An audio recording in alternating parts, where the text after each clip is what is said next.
சாணக்கியாவின் அதிரடி நிகழ்ச்சி உறைவீச்சு. இந்திய பொருளாதாரம் தானாக வளர்ந்ததா, அரசின் முயற்சியா? டாக்டர் ஆர் வைத்தியநாதன் முழங்குகிறார். ஜூலை 20 சனிக்கிழமை இரவு சரியாக 7 மணிக்கு சர்தார் வல்லபாய் பட்டேல் ஆடிட்டோரியம், பீலமேடு, கோயம்புத்தூர்.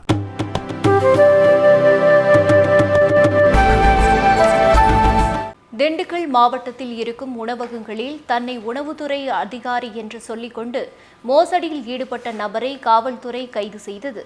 திண்டுக்கல் மாவட்டம் பழனியைச் சேர்ந்த ஒரு நபர் அப்பகுதியில் இருந்த ஒரு உணவகத்திற்கு சென்று தன்னை உணவு பாதுகாப்புத்துறை அதிகாரி என்று அறிமுகப்படுத்திக் கொண்டு அந்த உணவகத்தில் இருக்கும் உணவின் தரம், பதப்படுத்தப்பட்ட உணவுகள் போன்றவற்றை சோதனை செய்ய வேண்டும் என்று சொல்லியிருக்கிறார்.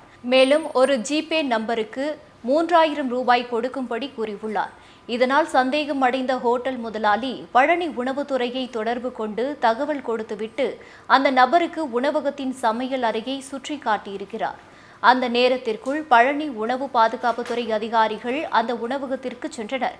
உண்மையான உணவு பாதுகாப்புத்துறை அதிகாரிகளை கண்டதும் தப்பிக்க முயன்ற அந்த நபரை உணவக உரிமையாளர் பிடித்துவிட்டார்.